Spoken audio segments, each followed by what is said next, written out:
Saya undang jemaat untuk berdiri. Kita akan menyembah Tuhan, kita angkat satu pujian, Yesusku Penyelamatku.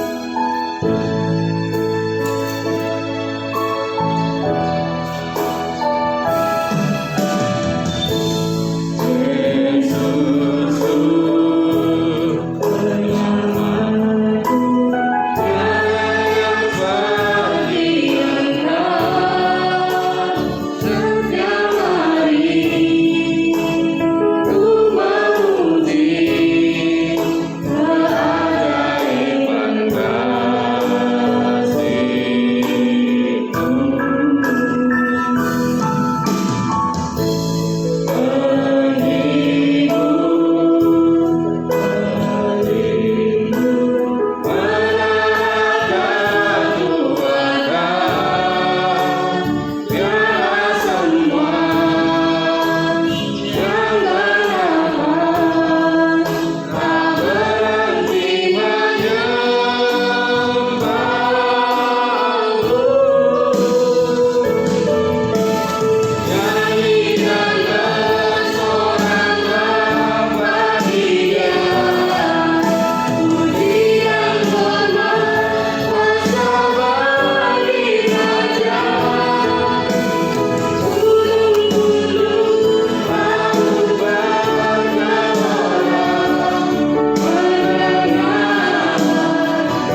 Sesungguhnya barang siapa percaya kepadaku, ia akan melakukan juga pekerjaan-pekerjaan yang aku lakukan.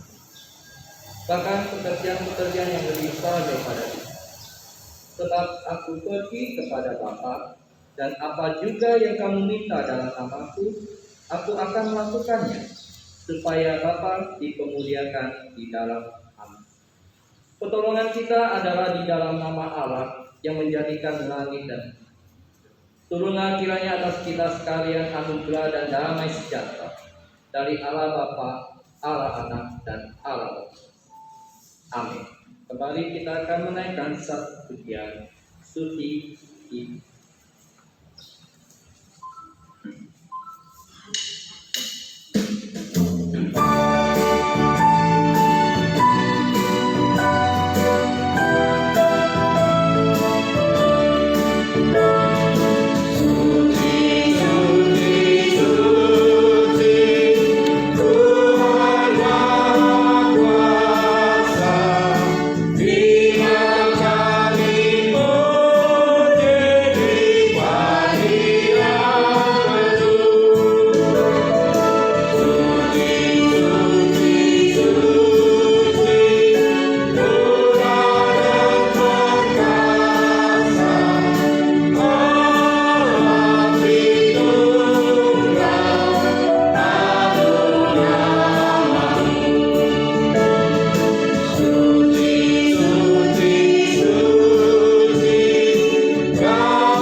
Aku percaya pada Allah, Bapa yang Maha Kuasa, Khalik langit dan bumi, dan kepada Yesus Kristus, Anaknya yang tunggal Tuhan kita, yang dikandung daripada Roh Kudus, lahir dari anak darah Maria, yang menderita sengsara di bawah pemerintahan Pontius Pilatus, disalibkan, mati dan dikuburkan, turun ke dalam kerajaan Allah. Pada hari yang ketiga, bangkit pula dari antara orang mati, naik ke sorga, duduk di sebelah kanan Allah, Bapa yang Maha Kuasa, dan dari sana ia akan datang untuk menghakimi orang yang hidup dan yang mati. Aku percaya kepada Roh Kudus, gereja yang kudus dan am, persekutuan orang kudus, pengampunan dosa, kebangkitan daging, dan hidup yang kekal. Amin. Sidang jemaat dipersilakan duduk kembali. Mari kita bersatu di dalam doa. Tuhan Allah Bapa kami yang di surga, sungguh pada pagi hari ini kami mengucap syukur ya Bapa, buat kesempatan yang Tuhan berikan kepada kami ini sekali lagi, di mana kami boleh bersama-sama datang beribadah, memuji, memuliakan nama Tuhan. Kami yakin dan percaya ya Tuhan, ini bukan karena kebetulan, ini bukan karena rutinitas, tetapi semata-mata kesempatan yang Tuhan beri kepada setiap kami untuk boleh sama-sama hadir beribadah, memuji dan memuliakan nama-Mu. Tuhan, Engkau kuduskan kami, sucikan kami agar kami boleh layak di hadapan-Mu. Kami juga bersyukur Engkau yang terus akan memimpin menyertai hidup kami, sehingga hidup kami hari lepas hari semakin indah, semakin berkenan di hadirat Dia Bapa. Bapa kami yang di surga, berkatilah ibadah pada pagi hari ini. Biarlah setiap puji-pujian yang kami naikkan boleh sungguh menyenangkan hati-Mu, dan teristimewa kami juga boleh menikmati kebenaran firman Tuhan yang pada hari ini yang akan disampaikan oleh hamba-Mu. Dalam firman Tuhan kami boleh dikuatkan, diteguhkan, kami boleh terus melangkah bersama-sama dengan Engkau ya Bapa. Demikian juga kami mengucap syukur jikalau kami pada hari ini bersama-sama akan menikmati perjamuan kudus. Biarlah lewat perjamuan kudus kami yang lemah dikuatkan, yang sakit disembuhkan. Kami boleh sungguh memperoleh kekuatan baru daripada Engkau ya Bapa. Terima kasih ya Bapa. Kami yakin dan percaya Engkau yang akan terus memberkati, memimpin, menuntun setiap kehidupan kami. Kami serahkan ibadah pada hari ini ke dalam tangan kasih-Mu. Biarlah setiap jemaat-Mu pada hari ini boleh sungguh diberkati. Terima kasih ya Bapa, di dalam nama Tuhan kami Yesus Kristus kami berdoa dan bersyukur. Amin. Baik, kita akan bersama-sama kembali menaikkan satu pujian, Engkaulah bahagia.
yang pada pagi hari ini terambil di Mazmur 124.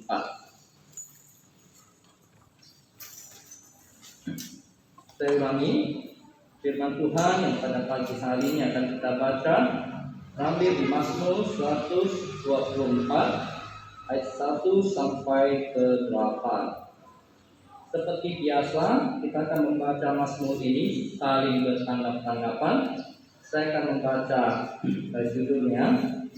Nanti khusus untuk bapak-bapak ya akan membaca tulisan yang agak keluar, dan untuk ibu-ibu baca tulisan yang agak ke dalam. Ya, kita akan membaca saling tanggapan. Ya, sampai. Terpujilah penolong Israel, nyanyian biarlah Daud Bapak-bapak. Kalau bukan Tuhan yang memihak kepada kita, jikalau bukan Tuhan yang memihak kepada kita, maka mereka akan kita hidup. Maka air telah menghangatkan kita. Maka telah mengalir menghidupi diri kita. Terpujilah Tuhan yang tidak menyalahkan kita. Jiwa kita terluput seperti burung. Gerak itu telah putus dan kita pun terluput. Pertolongan kita adalah dalam nama Tuhan. Amin. Terlihat.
Baik, salam Bapak Ibu, saya minta waktunya sebentar ya.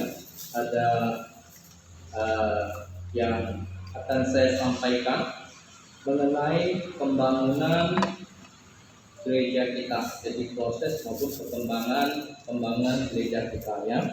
Yang dimana hal ini saya akan sampaikan secara berkala. Kalau ada perkembangannya sesuai apa yang disampaikan pusat untuk minta disampaikan kepada jemaat. Baik, Bapak Ibu,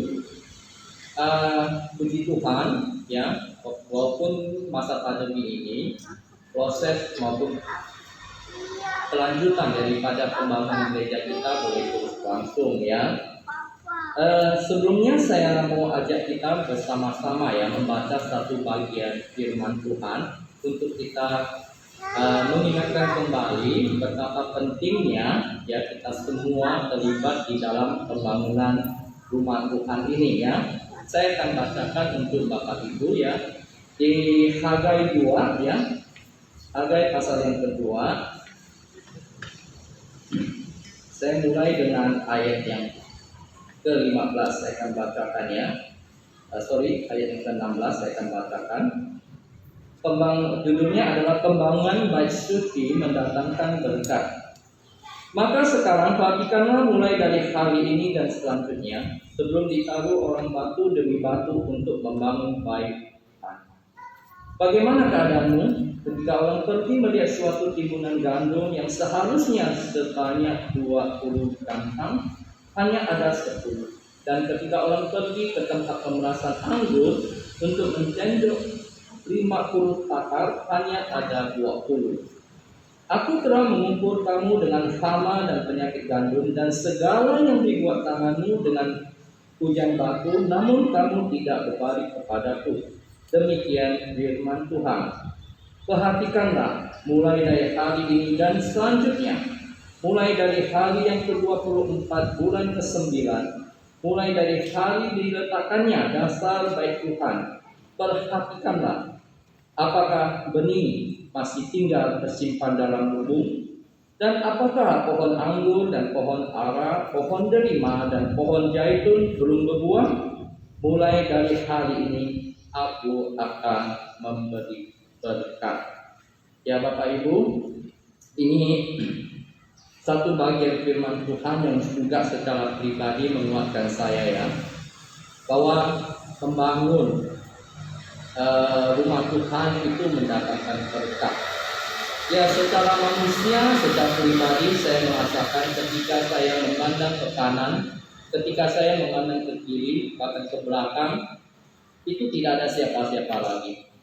Saya harus melangkah seorang diri, ya. Saya harus semuanya single fighter lah, gitu ya. Tetapi satu hal yang saya ingat bahwa inilah yang Tuhan percayakan, bahwa inilah yang Tuhan kehendaki, ya. Bahwasannya satu tanggung jawab kita, ya, dan Tuhan tidak pernah melupakannya. Dia akan memberkati kita semua.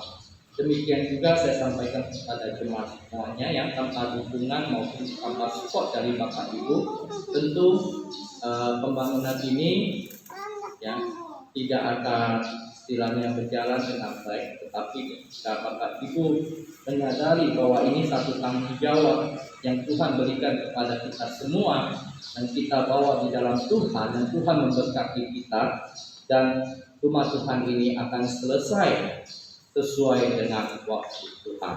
Ya, kita bersyukur. Ya, saya juga merasa senang dan beberapa waktu yang lalu saya sudah memposkan juga di PWMI, maupun di majelis, ya, bahwasannya ada info daripada pusat, ya,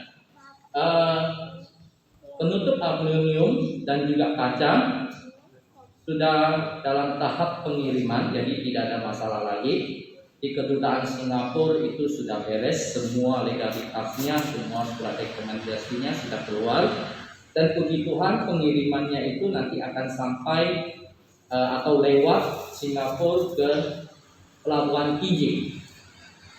Ya, kita bersyukur. Mengapa saya katakan lewat Pelabuhan Kijing? Kalau lewat Pelabuhan Kijing itu adalah pelabuhan internasional, maka tentu waktunya itu lebih cepat, baik sampai di pelabuhan maupun sampai tempat kita, daripada memakai pelabuhan domestik Pontianak. Itu perlu waktu, ya, karena itu lebih rumit. Ya, puji Tuhan, ya, ini semua karena kasih dan kemurahan Tuhan, dan tentunya ini juga berkat doa Bapak Ibu, ya.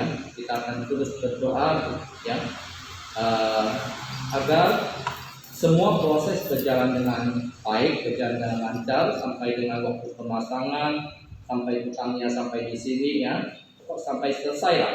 Setelah semua itu tertutup, kita akan membenahi semua interior yang ada, ya. Ya, tentunya biaya yang diperlukan masih cukup besar, ya.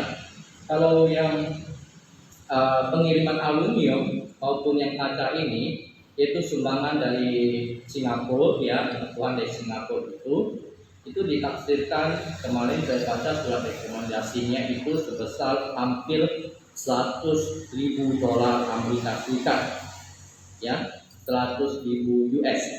Jadi kalau dirupiahkan kurang lebih 1,4 M lebih, ya, jadi 1 M lebih, ya. Wah, luar biasa, ya. Ada anak Tuhan yang berani membeli begitu besar, ya. Belum termasuk ongkos pengiriman loh, ya. Ini hanya biayanya aja, yaitu semua aluminium, ya. Dan boleh dikatakan ini mungkin gereja kita ini gereja yang megah, ya. Karena saya belum pernah mendengar, ya khususnya di Indonesia, ya, ada pengiriman bahan pembangunan gereja itu dari Singapura, dan aluminium ini dipakai itu hanya ada di 2 bandara, yaitu Bandara Changi Singapura dan satu lagi Bandara Internasional Beijing. Itu bentuk aluminiumnya itu luar biasa, itu mahal sekali, ya, itu megah sekali. Ya, saya belum punya bayangan apa aluminium dipasang. Wah, nanti kalau dia kena matahari itu dia akan gimana, kita nggak tahu itu, ya. Ya, puji Tuhan, ya. Ya, saya yakin, Pak, ya, donatur ini dia juga mengerti akan firman Tuhan ini, bahwasannya apa yang dia lakukan membangun bait suci mendatangkan berkat, dan saya harapkan semua ini bisa menular ke kita, ya. Kita adalah istilahnya beribadah di tempat ini, rumah kita, ya, rumah Tuhan, ya, tempat kita dibina, ya, diteguhkan, ya kan. Nah, saya harapkan kita sama-sama bergandengan tangan, sama-sama memiliki semangat ya untuk terus melanjutkan pembangunan bait suci ini sampai dan selesai. Semua hanya bagi kemuliaan Tuhan. Nantinya tidak ada si A, si B, yang itu tidak ada. Semua milik jemaat Tuhan, semua milik Tuhan, semua untuk kemuliaan nama Tuhan. Yang penting kita sedang semangat, ya. Terus dukung dalam doa, itu yang paling penting. Ya, tanpa doa itu semua mustahil bisa berjalan dengan baik. Kita terus dukung dalam doa, ya. Dan yakinlah waktunya Tuhan, ya, pembangunan gereja ini akan selesai. Amin, Bapak Ibu. Amin. Amin. Jangan nggak aminkan dong, ini aminkan beberapa tahun lagi ya, Bos ya. Ya, jangan aminkan kita semua ini ya. Baik, ini yang bisa saya sampaikan untuk pembangunan gereja kita. Dan yang kedua, nanti diumumkan khusus untuk ibu-ibu PWNI, bisa tinggal sebentar, ada latihan pujian. Ya. Oke, baik. Baik Bapak Ibu, kita akan mempersiapkan kita masing-masing untuk kita boleh memberikan persembahan yang terbaik kepada Tuhan. Ya, dan hari ini juga minggu pertama, ya, bagi yang sudah siap untuk mengembalikan keseluruhan, silakan, ya. Baik, saya ajak kita bersama-sama menundukkan kepala, kita berdoa untuk kita memberikan persembahan. Tuhan Allah Bapa kami yang di surga, sungguh kami bersyukur ya Bapa, buat pagi hari ini kami bersama-sama memberikan kepada Engkau. Dan kami bersyukur Tuhan telah menyertai, memimpin, menuntun hidup kami, memberkati hidup kami. Engkau telah memberkati setiap keperluan kami, boleh memenuhi apa yang kami perlukan. Kami yakin dan percaya semua merupakan berkat daripada Engkau ya Bapa. Biarlah pada kesempatan ini kami boleh terus belajar untuk memberikan bagian berkat yang Tuhan telah tuakan, Tuhan berikan dan berikan kami. Biarlah kami boleh memberi dengan hati, dengan pengucapan syukur. Biarlah apa yang kami persembahkan boleh sungguh berkenan di hadirat-Mu. Berkati setiap kami ya Bapa, setiap diri kami, kaum keluarga kami di Lada, dan setiap kami yang bekerja, yang berusaha, Tuhan berkati. Apa yang kami usahakan, kami kerjakan, boleh berhasil mendatangkan berkat dan nama Tuhan boleh dimuliakan. Demikian juga berkat kesehatan, Tuhan limpahkan, silakan kepada setiap kami, jemaat-Mu yang ada di sini ya Bapak. Terima kasih ya Bapak. Kami memberi dengan penuh ucapan syukur hanya di dalam nama Tuhan kami Yesus Kristus. Amin. Sambil kita memberikan persembahan, saja kita bersama-sama menaikkan pujian apa yang kita sembahkan.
Baik, tibalah saatnya kita akan mendengarkan kebenaran akan firman Tuhan. Kita akan siapkan hati dan siap kita boleh sama-sama menerima berkat firman Tuhan ini. Kita naikkan pujian Rohmu yang hidup.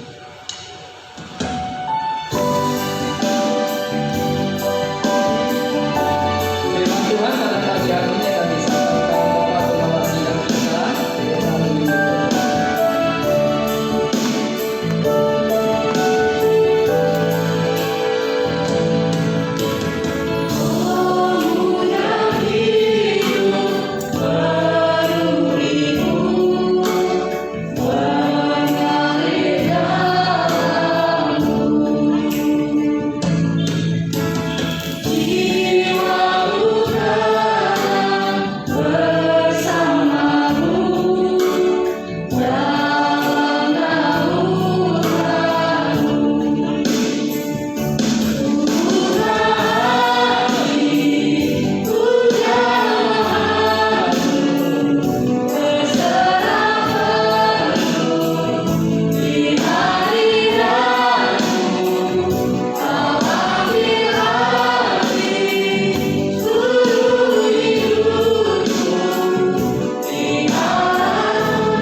Terima kasih Tuhan, Engkau berkenan boleh hadir di tengah-tengah ibadah kami. Kami bersyukur karena hari ini kami boleh beribadah bersama di tempat ini. Kami bersyukur Engkau memberikan kesempatan kepada kami juga menabur melalui persembahan. Sehingga setiap tangan-tangan yang telah menabur hari ini, mereka pasti akan menuai melalui pekerjaan usaha yang diberkati, melalui rumah tangga yang diberkati, melalui setiap langkah masa depan yang diberkati oleh Tuhan. Dan sebentar kami juga bersyukur karena firman-Mu boleh diperdengarkan pada kesempatan ibadah ini, sehingga hidup kami boleh selalu dipimpin, diarahkan untuk melakukan seturut dengan kehendak Tuhan. Bapa, kami rindu perkenan-Mu memakai hamba-Mu yang hina ini, sehingga kami semua boleh diberkati dalam ibadah ini dan pulang membawa berkat itu, dan akhirnya kami boleh menjadi berkat dimanapun kami berada. Terima kasih Bapa, kami menyerahkan waktu ini sepenuhnya ke dalam tangan pengasihan-Mu. Di dalam nama Tuhan Yesus kami sudah berdoa. Amin. Bapak Ibu Shalom. Shalom. Ya, saya percaya satu suasana sukacita boleh tercipta dan suasana penuh syukur boleh tercipta karena hari demi hari kita boleh mendapati hari kita semakin baik. Amin. Pandemi juga semakin hari semakin baik, semakin bisa diatasi, semakin bisa terkendali. Dan kita juga percaya bahwa pembangunan gereja kita hari demi hari juga akan semakin baik. Amin. Ya, hari ini saya membuka bagian firman Tuhan dari Kitab Perjanjian Lama, Ester pasal 7 ayat 1 sampai 10. Saya akan bacakan untuk kita terlebih dahulu Bapak Ibu Saudara. Ester pasal 7 ayat 1 sampai 10. Demikian firman Tuhan. Haman diadukan oleh Ester dan dihukum mati. Datanglah raja dengan Haman untuk dijamu oleh Ester, sang ratu. pada hari yang kedua itu, sementara minum anggur, bertanyalah pula raja kepada Ester, apakah permintaanmu, hai Ratu Ester? Niscaya akan dikabulkan. Dan apakah keinginanmu, sampai setengah kerajaan sekalipun akan dipenuhi? Maka jawab Ester, sang ratu, ya raja, jikalau hamba mendapat kasih raja, dan jikalau baik pada pemandangan raja,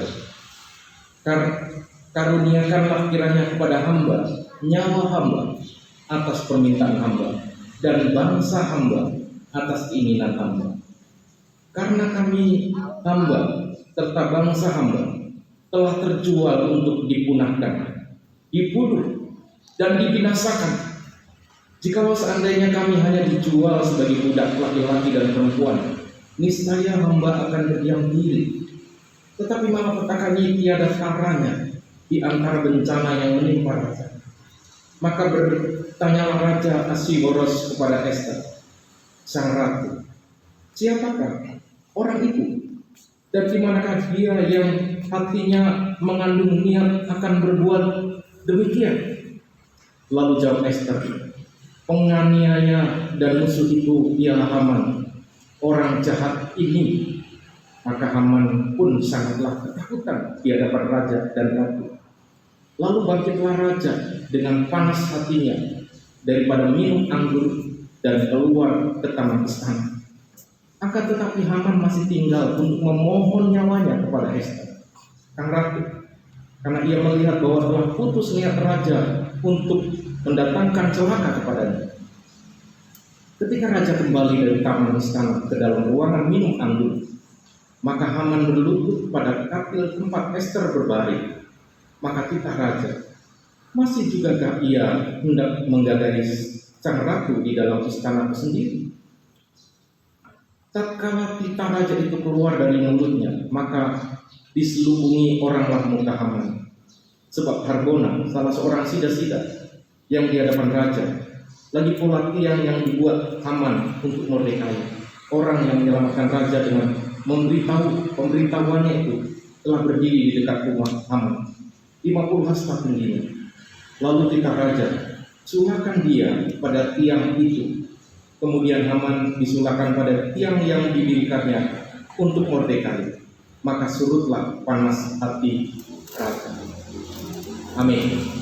Bapak Ibu Saudara yang dikasihi oleh Tuhan Yesus Kristus, tokoh Ester bagi kita bukan tokoh yang asing, bukan? Ada berapa banyak nama Ester di sini? Boleh yang katakan? Ibu Anas bukan Ester. Ada nama Ester di sini? Nggak ada ya? Waduh.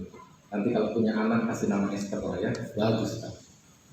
Bapak Ibu Saudara yang dikasihi oleh Tuhan Yesus Kristus, Ester adalah keturunan Israel dari kelompok suku Benyamin yang diangkut oleh Raja Nebukadnezar ke pembuangan, dan mereka sebagai tawanan, sebagai budak, dan itu berlaku seumur hidup mereka sampai bangsa yang memperbudak mereka melepaskan mereka, membebaskan mereka. Jadi sebetulnya udah gak ada harapan lagi, ya.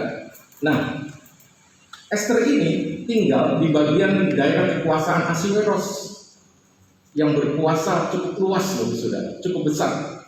Kalau kita baca dari Ester pasal 1 itu disebutkan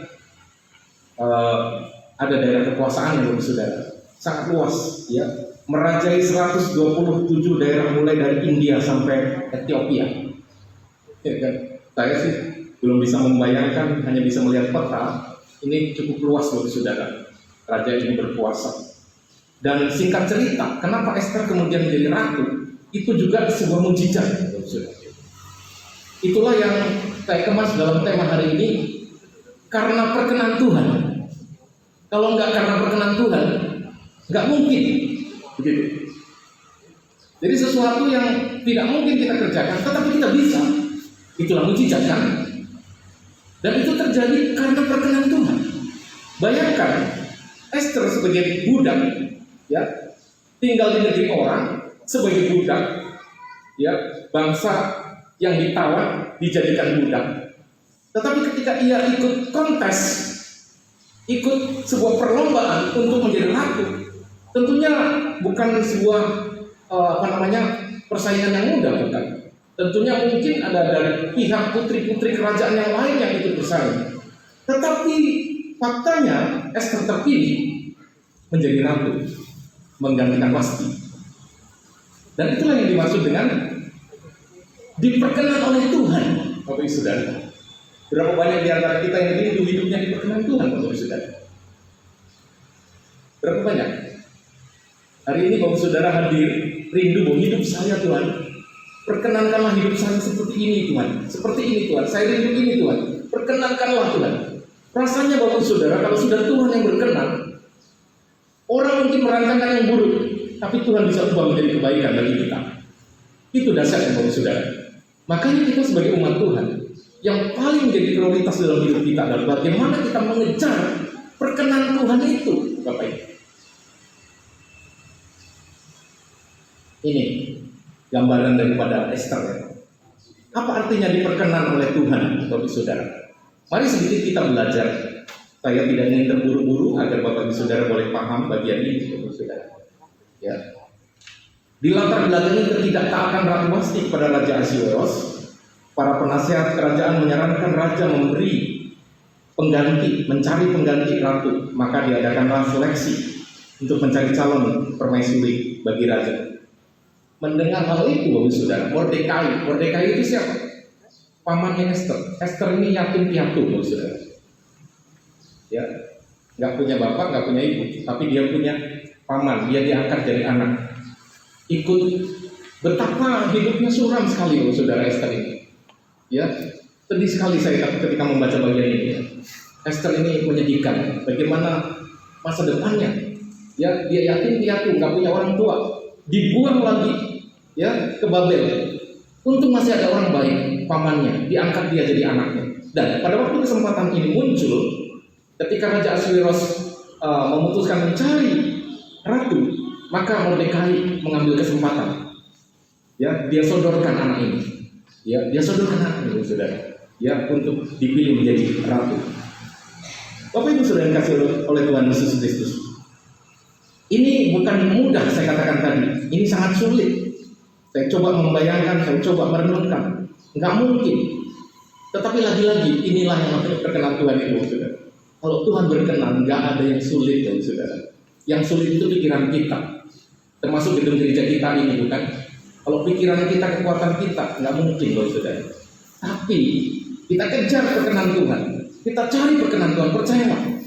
Ya, saya ketika baru pertama kali hadir, terus terang juga shock, Bapak Saudara. Kenapa? Karena saya baru saja menyelesaikan sebuah pembangunan gereja di Tangerang sana. Sama, ketika saya datang, gereja itu tidak ada tempat untuk beribadah. Kami punya satu rumah, itu pun dipinjami oleh salah satu majelis untuk beribadah. Sampai akhirnya selama 7 tahun saya di sana berjuang bagaimana kita bisa punya sebuah gedung. Dan selesai, Bapak Saudara. Dan setelah selesai, 7 tahun kemudian memang saya sendiri berkomunikasi kepada pimpinan bagaimana supaya saya bisa punya pengalaman-pengalaman baru, ya paling tidak ada tempat baru untuk saya melayani. Dan akhirnya tanpa saya duga, tanpa saya pernah bayangkan, di konferensi tahunan dibacakan bahwa pendeta Dwi Widodo Gembala Sidang GMI Manor Pontianak. Belum pernah terpikir saya di Pontianak. Bahkan sebelum pembacaan itu ada sebuah tawaran, karena saya juga sebagai pembicara di CNN, pembicara untuk kegerakan pria, ya, Saudara. Saya diminta waktu itu ada camp di Pontianak, camp pria sejati. Dan saya diminta jadi pembicara dan saya bilang, enggak lah, Kalimantan enggak lah, gitu ya. Kalimantan enggak, kenapa? Saya pikir saya mau fokus pelayanan ke lokal dulu, begitu ya. Tapi entah kenapa, begitu kontak dibaca ke Pontianak. Dan akhirnya saya hubungi panitia, Pak, bro, saya tahun ini ditempatkan di Pontianak. Loh, kalau itu bisa dong langsung. Dan panitia bersorak, kenapa? Karena hemat. Ya kalau sengaja undang saya dari Jakarta ke Pontianak kan ada transportnya mahal ya. Tapi karena saya sudah orang Pontianak, jadi transportnya tidak begitu mahal kan begitu, Bapak Saudara. Bapak Ibu Saudara, tetapi ketika saya datang, saya langsung sama anak-anak saya waktu itu datang, istri saya masih melayani di Tangerang, Bapak Saudara. Saya menginap di satu hotel di sini karena gembala sidang masih ada di sini yang lama. Bapak Ibu, ketika saya datang cari-cari jalan gitu ya, ketemulah gereja ini. Saya pun ragu, ini gerejanya bukan gitu. Setelah saya yakin, saya foto, saya kirim ke istri saya. Istri saya bilang, itu gereja kan? Itu gereja, iya ini gereja. Luarnya aja jelek, dalamnya bagus. Tapi saudara, saya terus motivasi diri saya datang, saudara. Tapi begitu datang ke tempat ini, kami hanya berkata, Tuhan, kalau memang ini perkenan-Mu, izinkan kami untuk melayani di sini dan gereja ini mengalami terobosan-terobosan, mengalami semangat baru lagi. Dan Bapak Saudara, memang belum lama saya melayani di sini, baru 4 tahun ini kan. Dan kita bisa melihat bagaimana atap dipasang, bagaimana saya pernah merasakan sebuah getaran yang dahsyat ketika ini balok ini Bapak Saudara jatuh ke sini Bapak Saudara. Ini membuktikan bangunan ini kuat Bapak Saudara. Dan saya itu saya dibawa dan anak saya ngeri sekali, anak saya baru di sini sekolah bolak-balik Bapak Saudara. Tapi akhirnya selesai dan aman, tidak ada sesuatu yang buruk terjadi Bapak Saudara. Bayangkan baja ini jatuh ke tengah sini itu udah ngeri Bapak Saudara, ngeri sekali. Sampai waktu itu Pak Antonis bilang mobil Peugeot yang di depan itu tolong digeser. Waktu itu pun saya tak bisa menghidupkan mobil itu. Saya akalin, saya pindahkan aki dari Grand Max dan hidup bisa saya geser. Bapak Saudara yang dikasih Tuhan Yesus Kristus, sepertinya nggak mungkin, sepertinya sulit. Aduh Tuhan, menyerahlah gitu ya. Tetapi lihat, kalau Tuhan sudah berkenan, pasti Tuhan melakukan yang besar, Bapak Saudara. Kalau Tuhan sudah berkenan, kita nggak bisa apa-apa menjadi bisa, Bapak Saudara. Maka itu yang mau kita kejar apa, Bapak Saudara? Berkenan Tuhan. Kalau Tuhan berkenan, saya percaya apapun yang sulit tidak menjadi sulit lagi bagi anak Tuhan. Amin. Termasuk Esther, Bapak Saudara. Dia mendapat belas kasihan. Belum raja, begitu masuk dalam seleksi, di sana ada namanya Hegai, itu kepala daripada orang-orang yang mengumpulkan perempuan yang akan dijadikan ratu. Di antara sekian banyak, Esther mendapat belas kasihan ini orang. Kalau Bapak Ibu Saudara baca di pasal 2 ayat 8-9, Esther diperlakukan istimewa dan segera diberikan wangi-wangian, ya segera dikarantina dengan spesial, Bapak Saudara. Mendapat belas kasihan. Itu semua karena apa? Perkenan Tuhan, Bapak Saudara. Perkenan Tuhan, percaya, perkenan Tuhan. Bapak Ibu Saudara kasih Tuhan Yesus Kristus menarik. Saya sungguh rindu setiap orang kejar ini, Bapak Saudara. Ya, Saudara silakan memberi persembahan. Bapak Ibu Saudara silakan beribadah. Silakan lakukan aktivitas semua kegiatan gereja. Tapi semua itu menjadi sia-sia kalau tidak kita kejar perkenan Tuhan. Apa artinya perkenan Tuhan? Tuhan senang dengan apa yang kita lakukan, Bapak Saudara. Kalau saya khotbah hari ini, saya hanya kejar bagaimana Bapak Ibu Saudara tergerak untuk memberikan persembahan, lalu dana Natal cukup dengan cepat. Itu mudah bagi saya, Bapak Saudara. Ada psikologinya, ada strateginya, Bapak Saudara. Tapi jika khotbah ini tidak diperkenan Tuhan, sia-sia khotbah saya, Bapak Saudara. Saya rindu bahwa apa yang saya beritakan menjadi perkenanan Tuhan juga. Bahwa Tuhan telah menaruh di hati saya bagaimana jemaat ini juga boleh bersama-sama mengejar, bukan mengejar apa yang kita inginkan, tapi mengejar apa yang Tuhan inginkan. Amin. Amin. Amin Bapak Ibu. Boleh lihat kanan kiri, boleh sambil tunjuk. Mari kita kejar perkenan Tuhan. Enggak sopan sama orang tua dari sebelah. Bapak Ibu sudah dikasih Tuhan Yesus. Ingatlah Esther. Bagaimana Tuhan berkenan kepadanya. Selain itu kisah Esther banyak. Bisa jadi tidak sedikit yang berasal dari keturunan bangsawan, tetapi dia mendapat perkenan Tuhan. Namun lihat bagaimana Esther yang berhasil menawan hati raja. Seorang gadis dari bangsa terbuang diangkat ke posisi tertinggi. Secara pemikiran manusia tidak punya harapan dan masa depan. Karena ia yatim piatu, tetapi bagi Tuhan tidak ada perkara yang mustahil. Karena campur tangan dan perkenan Tuhan, akhirnya Esther terpilih menjadi ratu. Bapak Saudara yakinkah kalau hidup kita saat ini bisa ada sekarang ini karena anugerah dan berkat dari Tuhan? Amin. Karena perkenan Tuhan. Gereja kita ada di sini di tengah kota ini, Bapak Saudara. Walaupun saya seringkali bertemu dengan teman-teman sekota, bertemu dengan teman-teman sekomunitas hamba Tuhan di kota ini, Bapak Saudara. Seringkali mereka tanya kenapa gereja nggak selesai-selesai. Mereka tanya Bapak dari gereja mana? Saya bilang saya gereja Metodis. Mereka nggak begitu kenal gereja Metodis. Memang cari di Google Map gampang ya, mereka tahu, tapi mereka belum begitu ngerti yang mana. Tapi begitu saya sebutkan gereja yang tidak, yang belum jadi, mereka langsung tahu. Oh iya, yang di Esparman ya. Nggak usah dan kasih Tuhan Yesus Kristus. Nggak usah gentar. Ya, kita cari perkenan Tuhan. Saya percaya waktu Tuhan membereskan dan menyelesaikan gereja itu. Saya percaya. Bahkan diskusi dengan beberapa jemaat juga mengatakan kenapa gereja kita di masa COVID tidak ditutup. Karena memang inilah fasilitas yang paling efektif untuk kita terjaga dan terhindar dari COVID. Bayangkan kalau tertutup, mungkin sirkulasi udaranya tidak tepat untuk orang dalam situasi COVID. Tapi oleh karena jendela kita masih begitu jernih, boleh lihat jernih kan? Terbuka, bahkan angin pun bisa keluar masuk. Bukankah ini membuat kita sehat? Bukankah ini juga salah satu perkenan Tuhan bagi kita? Kenapa belum dipasang kata itu? Kenapa harus tertunda di Singapura? Kenapa? Jangan pernah mengutuki sebuah pekerjaan yang dilakukan oleh pekerjaan Tuhan. Saya percaya semua tinggal tunggu perkenan Tuhan. Amin. Lihat saja Esther, bagaimana Tuhan membuat dia berkenan. Pada waktu peristiwa penumpasan, termasuk dalam kisah yang kita baca hari ini, saudara, bagaimana seorang Haman, salah satu pegawai daripada Ahasveros yang begitu bangga dengan kedudukannya, tetapi ketika dia memimpin dan diberi mandat oleh raja, dia sewenang-wenang. Dia meminta semua orang itu kalau dia lewat langsung lutut menyembah, dan Mordekai tidak melakukannya. Sehingga dia marah. Sehingga akhirnya dia susun rencana bagaimana Mordekai bisa digantung. Ini Haman, saudara. Dia punya rencana jahat, bukan hanya Mordekai tapi semua bangsanya, termasuk Esther.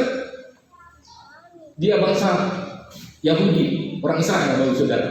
Ya, jadi mau dibantai, sehingga dibuat simulasi, dibuat strategi, dan akhirnya deal bahwa bangsa Israel, Mordekai, pamannya Esther, direncanakan dengan surat dari raja, mereka semua akan ditumpas habis, saudara.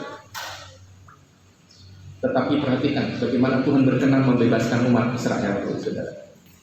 Dan lagi-lagi Esther ada di sana, ternyata ada dalam bagian rencana Tuhan.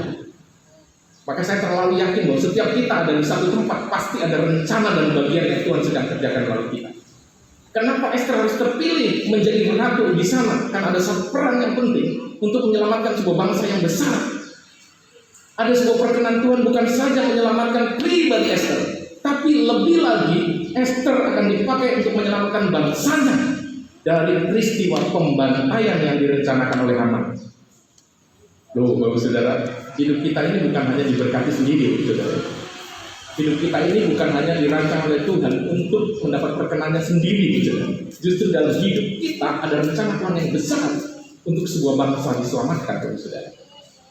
Maka begitu saya melihat Bapak Ibu Saudara boleh hadir dalam ibadah, saya melihat wajah-wajah yang saya tahu Tuhan punya rencana. Tuhan punya perkenan begitu dasar bukan hanya kepada pribadi, tetapi juga pribadi ini akan meluas kepada banyak orang, Bapak Saudara.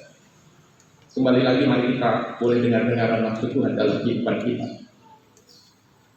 Terlalu kecil Bapak Saudara tulisan saya, Bapak Ibu, tetapi prinsipnya bagaimana ketika rencana ini dikerjakan oleh Haman, pertolongan tangan Tuhan, perkenan Tuhan sungguh memberikan keselamatan bagi umat itu. Bagaimana akhirnya umat Israel diselamatkan dari pembantaian ini? Esther dipakai. Memang dimulai dari Mordekai. Mordekai yang memakai kain kabung, melolong, berteriak di depan istana, dan akhirnya Esther mendengarnya dan mencari tahu kenapa, dan akhirnya disusun strategi dan rencana bahwa mereka kemudian membuat sebuah cara, karena tidak mudah Bapak Saudara, seorang ratu tidak bisa menghadap raja tanpa dipanggil. Kalau raja nggak panggil, kita datang bisa mati. Itu hukumnya, Bapak Saudara. Kalau raja nggak panggil kita, tiba-tiba kita nongol ke ruangannya, mati. Itu hukumnya. Termasuk ratu juga diperlakukan sama, Bapak Saudara. Maka nggak mudah. Sementara kejadiannya sudah genting, bangsa itu sudah mulai dilakukan pembantaian, Bapak Saudara. Maka kemudian apa yang dilakukan Esther, Bapak Saudara, dikasih oleh Tuhan Yesus Kristus? Esther Esther meminta mereka mendukung dalam doa. Puasa 3 hari 3 malam jangan makan, termasuk aku, kata Esther. Aku dan dayang-dayangku di istana juga melakukannya. Nanti setelah 3 hari aku akan mengenakan pakaian lengkap ratu, lalu akan coba menghampiri raja. Saudara yang dikasih oleh Tuhan Yesus Kristus, Esther melakukannya, saudara. Bagaimana dia melakukan itu dengan dukungan Mordekai dan bangsanya, berdoa, bahkan puasa. Apa tujuannya Bapak Ibu? Mencari perkenan Tuhan. Karena kalau sudah diperkenan Tuhan, tidak ada yang mustahil. Kalau aturannya seorang ratu sekalipun ketika menghadap raja, maka raja kalau tidak berkenan, raja tidak panggil, maka ratu itu bisa dihukum mati. Tetapi kalau sudah Tuhan yang berkenan, raja pun digerakkan dari saudara. Amin. Maka begitu sudah dikasih Tuhan di dunia ini, saya memperhatikan banyak orang atur strategi supaya bisa berkenan kepada pimpinan, kepada bos, kepada orang, gitu ya. Ya, dengan memberikan suap, dengan memberikan ini supaya diterima ini dan itu, saudara. Itulah cara manusia. Tapi cara Tuhan sama sekali bertentangan dengan cara-cara yang demikian, saudara. Bagaimana Esther merendahkan dirinya, mengajak semua orang berlutut di hadapan Tuhan, mencari perkenan Tuhan, berdoa, merendahkan diri, berpuasa, sampai akhirnya Tuhan memberikan perkenannya dan raja itu digerakkan, saudara. Bapak Ibu sudah dikasih Tuhan Yesus Kristus. Yeremia 17 ayat 7 berkata,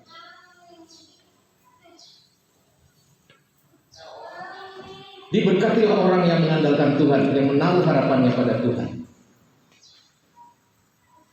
Boleh lihat sebelahnya Bapak Saudara, dan katakan ayat ini pada temanmu. Diberkatilah orang yang mengandalkan Tuhan. Diberkatilah orang yang mengandalkan Tuhan. Dan jawablah dengan kata amin. Amin. Nah, jika itu terjadi, saudara, siapapun dirimu yang mengandalkan Tuhan, diberkatilah itu. Diberkatilah engkau yang mengandalkan Tuhan. Yes, aku mau mengandalkan Tuhan. Yes, terjadi. Diberkatilah hidupmu, saudara. Bapak Ibu saudara dikasih oleh Tuhan Yesus Kristus. Mari kita kejar membangun perkenanan Tuhan, membangun kedekatan, keintiman dengan Tuhan. Kalau kita dekat dengan Tuhan, saya percaya kita mungkin banyak pergumulan, tetapi Tuhan akan senantiasa menolong pergumulan kita. Nah, hari ini Bapak Saudara, kita belajar karakternya. Karakter orang yang berkenan bagi Tuhan. Karakternya yang taat dan rendah hati yang dimiliki oleh Esther. Apa karakternya Bapak Saudara? Taat dan rendah hati. Kalau yang pertama tadi dia punya sebuah gaya hidup mengandalkan Tuhan. Maka sekarang pribadi Esther sendiri punya karakter. Inilah yang menentukan bagaimana perkenanan, bukan hanya perkenanan Tuhan, tapi juga akhirnya orang-orang yang di sekitarnya boleh berkenan, saudara. Dia orang yang taat, dia orang yang rendah hati. Ketika Hegai mengajari dia bagaimana berlaku sebagai seorang ratu, saudara. Dan ketika waktunya dia dipanggil oleh raja untuk menentukan dia terpilih atau tidak, ayat Alkitab memberitahu kepada kita bagaimana dia masuk ke sana. Esther 2 ayat 13. Ia tidak menghendaki sesuatu apapun selain daripada yang dianjurkan oleh Hegai, sida-sida raja. Jadi dia taat, dia ingat pesannya. Kamu nanti akan masuk ke dalam, ya, untuk menarik hati raja itu begini. Karena dia budak, tidak tahu strategi istana, tidak tahu sebagai seorang ratu. Tapi dia melakukan dengan taat apa yang dipesankan oleh orang yang mentrainingnya sebagai ratu. Dan ketaatan ini membuahkan hasil. Bagaimana raja boleh berkenan memilihnya sebagai ratu, saudara. Saudara, bukankah ketaatan itu penting? Bayangkan kita sebagai orang tua, kalau nyuruh anak kita tidak taat, gimana rasanya? Jengkel kita kan? Bahkan ada orang tua yang dengan keras berkata, ya, kalau kamu nggak mau dengar kata mama coret dari daftar warisan keluarga, kan? Kenapa saya jengkelnya kan? Lalu anaknya jawab, bodoh amat. Emang ada warisan keluarga ini? Kita ini orang miskin. Makin jadilah. Makin jengkel orang tua kan? Karena ternyata benar, ya miskin nggak punya apa-apa, mau diwariskan apa ya? Dicoret dari catatan juga nggak apa-apa. Makin rumit lah keluarga itu, bukan? Sudah bayangkan, ya kan? ketika ketidaktaatan muncul di dalam setiap kehidupan, mengerikan itu saudara. Ya, tetapi ketika ketaatan dipelihara menjadi karakter hidup, khususnya kita anak-anak Tuhan, saya percaya, ketika kita mendapati anak-anak kita taat, pasti berkat Tuhan yang turun bagi mereka. Kita pun berdoa, Tuhan berkati anak, ya kan? Ketika kita melihat bagaimana kita sebagai anak-anak atau anak buah atau orang yang bekerja sebagai karyawan, begitu taat dengan bos, saya percaya bos juga disenangkan, saudara. Saya percaya Tuhan sangat mudah menggerakkan mereka. Tapi Tuhan mau lihat karakter kita, bagaimana punya kualitas tidak untuk mendapat perkenan Tuhan. Termasuk saya, hamba Tuhan, saudara. Saya taat enggak melayani di gereja Metodis yang Tuhan percayakan untuk saya melayani. Saudara, bukan hanya orang-orang yang melayani di sekuler yang seringkali juga mendapatkan tawaran-tawaran menggiurkan, saudara. Kadang kami juga sebagai hamba Tuhan kadang begitu, saudara. Ya, ayo di sini, saudara. Kadang kalau bukan panggilan, maka kita bisa cari bukan cari perkenan Tuhan. Kita cari perkenan diri kita sendiri, dan itu bahaya, saudara. Kejatuhan kita adalah ketika kita mencari bukan perkenan Tuhan, tapi perkenan diri sendiri. Dan salah satu karakter untuk kita boleh mendapat perkenan Tuhan, kita belajar dari Esther saat ini, bagaimana dia boleh belajar taat, saudara. Kalau memang posisinya bawahan, ya taatlah sama atasan, kan gitu, saudara. Kalau kita masih anak, ya taatlah sama orang tua. Orang tua yang berhasil adalah orang tua yang pernah jadi anak yang taat, saudara. Kalau saudara ingin mendapati anak-anak taat, coba cek hidupmu dulu, taatnya. Kalau kau sebagai anak-anak ingin menjadi orang tua yang baik, yang nantinya mendapati anak-anak taat, sekarang mulailah menjadi anak yang taat. Anak yang taat nanti akan mendapati generasinya juga taat. Bapak Ibu Saudara dikasih oleh Tuhan Yesus Kristus, karakternya taat dan rendah hati. Sekalipun setiap gadis mendapat giliran masuk menghadap raja mempunyai hak meminta apa saja. Bayangkan, dikatakan masuk menghadap raja bisa minta apa saja sebetulnya. Tetapi Esther tidak menggunakan itu. Inilah kerendah hatiannya.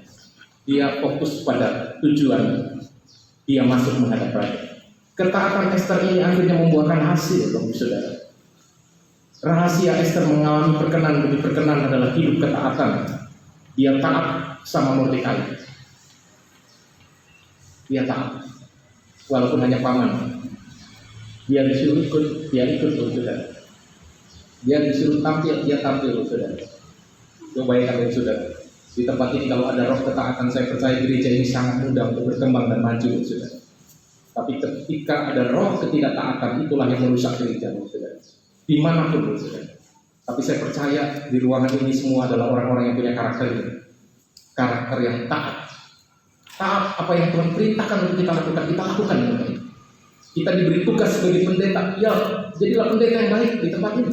Kan begitu, saudara. Kita diberi tugas sebagai majelis, jadilah majelis yang baik, taat sesuai dengan kapasitas kita.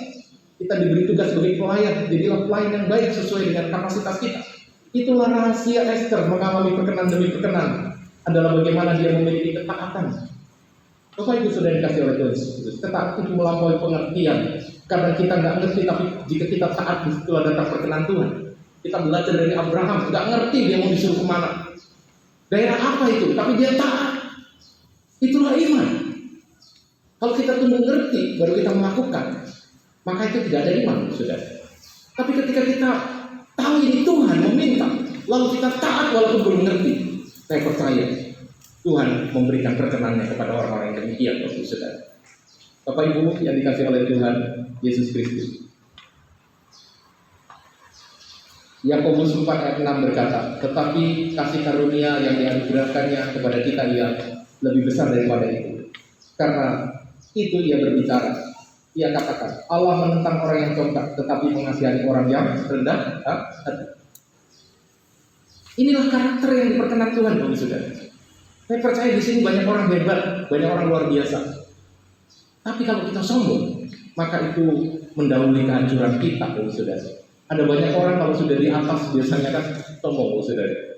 Ya, tetapi bersyukur kita semua nggak ada orang seperti demikian. Sekalipun Esther telah duduk di tempat yang tinggi sebagai ratu, namun dia tetap rendah hati dan berkenan mengorbankan dirinya untuk menolong bangsanya yang akan binasa.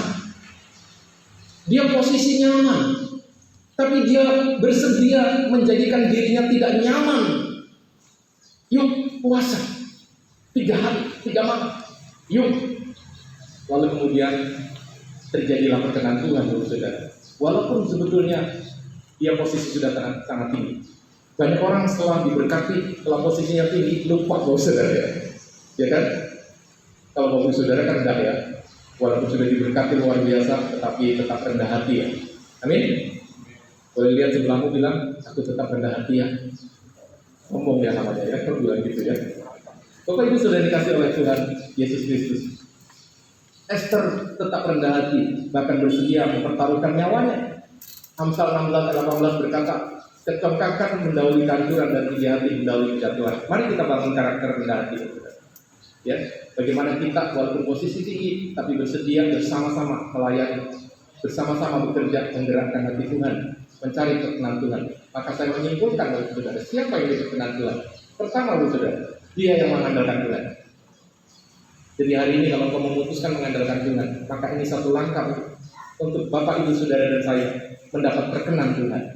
Yang kedua, saudara, mari kita tetap taat kepadanya. Ya, seberapa banyak pergumulanmu, seberapa banyak kerinduanmu kepada Tuhan tanpa disertai karakter taat kepadanya, mustahil mendapat perkenan Tuhan. Ya, ketaatan kita bisa kita ukur melalui kehidupan kita secara pribadi. Dan terakhir, saudara, siapa orang yang taat? Siapa orang yang diperkenan Tuhan? Dia yang merendahkan hatinya terus di hadapan Tuhan.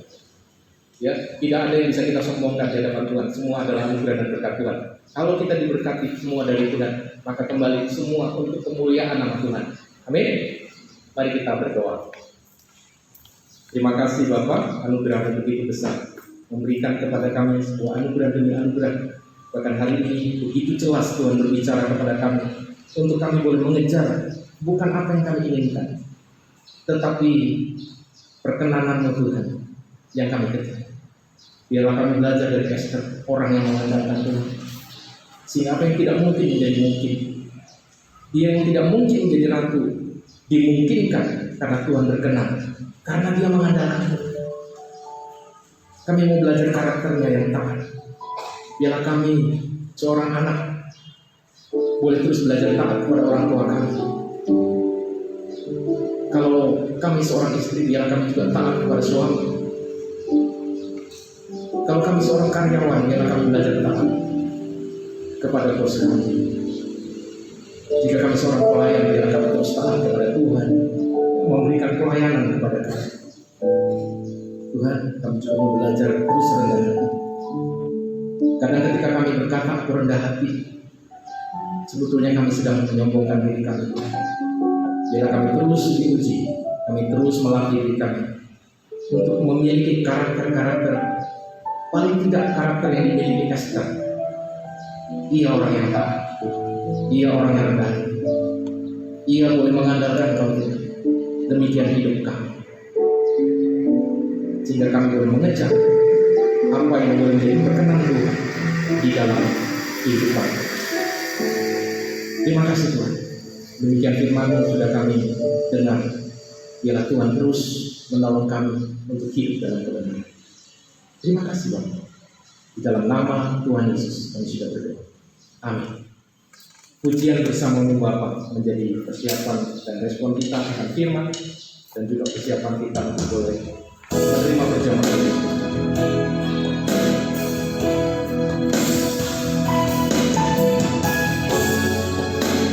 Kita yakini bahwa Tuhan bersama dengan kita di setiap musim kehidupan kita. Tak pernah Dia membiarkan kita sendiri, bahkan Dia memberikan kekuatan di jiwa kita. Engkau ada bersama.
perjamuan kita, Bapak Saudara.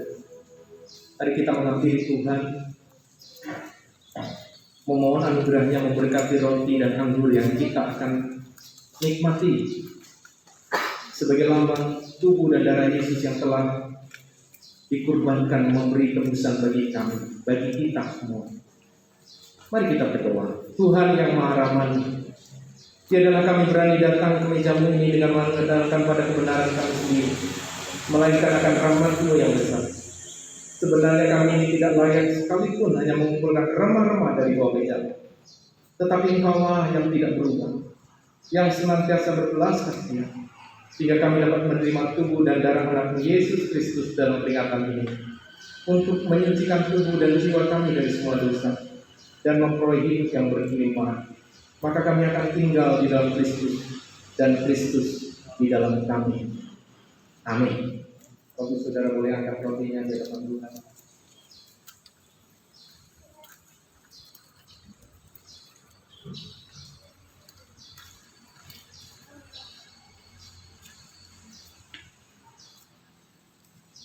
Yesus berkata, inilah tubuhku yang diserahkan karena kamu. Ambillah dan makanlah ini, menjadi suatu peringatan bahwa Kristus mati karena engkau, dan hendaklah engkau menerimanya dengan iman dan ucapan syukur.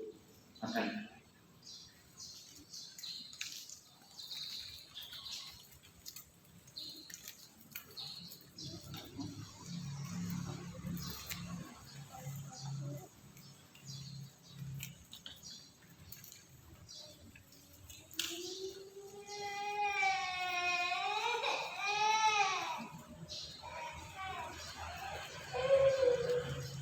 Mari siapkan rotimu di hadapan anggurmu di hadapan Tuhan, sebagai lambang darah Yesus yang telah tercurah memberikan tebusan bagi kita.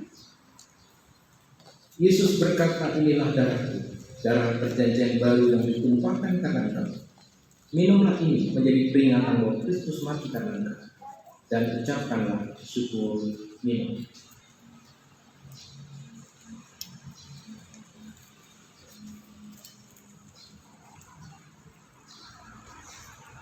Piala musik memainkan pujian tadi, saudara, dan memberikan kesempatan kita pribadi untuk berdoa kepada Tuhan. Carilah perkenan Tuhan, saudara. Kalau kamu memiliki pergumulan, percayalah hari ini adalah hari perkenanan itu. Biarlah sampaikan pergumulan kepada Tuhan. Ia begitu dekat. Tubuhnya dan darahnya telah kau terima, telah kau nikmati, telah menjadi bagian di dalam tubuh. Carilah perkenan, mintalah perkenan Tuhan atas kerinduan-kerinduan.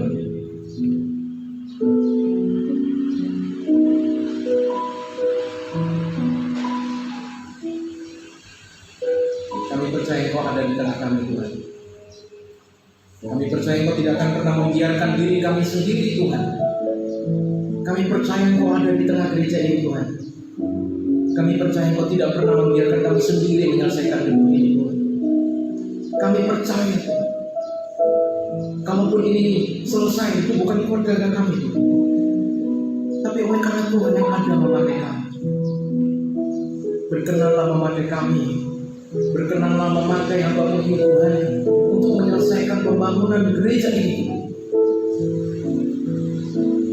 Bukan untuk kebanggaan hamba-Mu, tapi hanya demi hormat kemuliaan-Mu nyata bahwa Tuhan yang kami layani di tempat ini, Tuhan yang kami sembah di tempat ini, Tuhan yang kami agungkan di tempat ini, Tuhan yang juga ada di tempat lain memberkati banyak orang, memberkati orang-orang yang sakit disembuhkan, memberkati orang yang lumpuh berjalan, memberkati orang yang kekurangan berkelimpahan, bahkan Kau juga memberkati gereja ini, memberkati jemaat Tuhan ada di tempat ini. Sehingga kalau hari ini mereka menyampaikan pergumulan-pergumulan di dalam, mereka akan pulang dengan janji anugerah Tuhan, janji berkenan Tuhan menyelesaikan pergumulan mereka. Engkau ada bersamaku di setiap musim hidupku. Tak pernah Kau biarkan sendiri kekuatan di jiwaku, kekuatan di jiwaku ada bersamamu. Jangan pernah ragu, tak pernah ku ragukan kasih-Mu. Dan beriman katakan bersamamu Bapakku lewati semua. Bersamamu Bapa, ku lewati semua. Kita kejar perkenan Tuhan. Perkenanmu ya teguhkan hatiku. Engkau yang bertindak, amin, memberi pertolongan.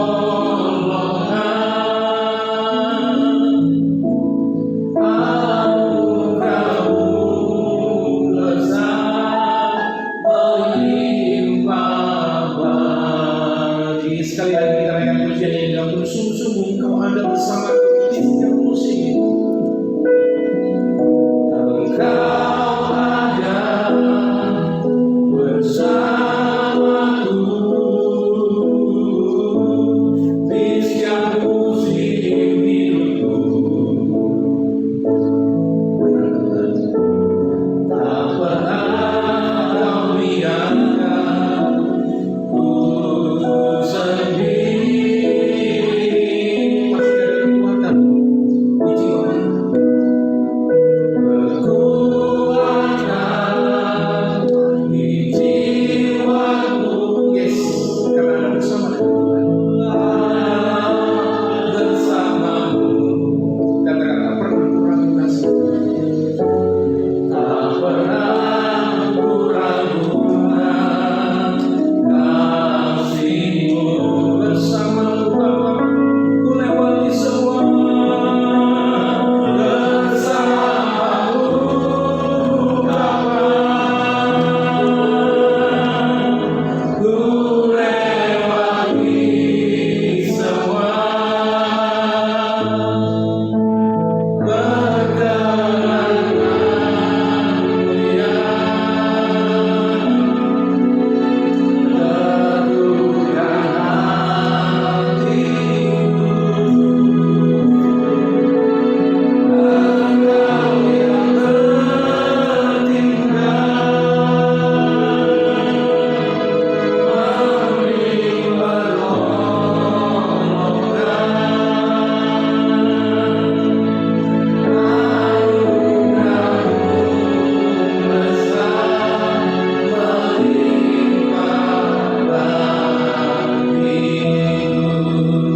Bersamamu Bapa,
Anugerah-Mu besar melimpah bagi pembangunan gereja kami. Anugerah-Mu besar melimpah bagi pertumbuhan jemaat di tempat ini Tuhan. Anugerah-Mu besar terus memberkati persiapan Natal kami tahun ini, baik Natal sekolah minggu, pemuda maupun Natal umum. Anugerah-Mu besar memelihara seluruh jemaat-Mu Tuhan, sehingga mereka semua akan mengalami kecukupan bahkan kelimpahan daripada Tuhan. Kau berkati rumah tangga, Kau berkati usaha pekerjaan, Kau berkati kesehatan pribadi lepas pribadi, sehingga mereka terus ada dalam perkenan Tuhan. Terima kasih Bapa, ini doa kami di dalam nama Tuhan Yesus yang sudah mengajar kami berdoa. Bapa kami yang di surga, dikuduskanlah namamu, datanglah kerajaan-Mu, jadilah kehendak-Mu di bumi seperti di surga. Berikanlah kami pada hari ini makanan kami yang secukupnya, dan ampunilah kami akan kesalahan kami, seperti kami juga mengampuni orang yang bersalah kepada kami. Dan janganlah membawa kami ke dalam pencobaan, tetapi lepaskanlah kami daripada yang jahat. Karena Engkau yang punya kerajaan dan kuasa dan kemuliaan sampai selama-lamanya. Amin. Doxology.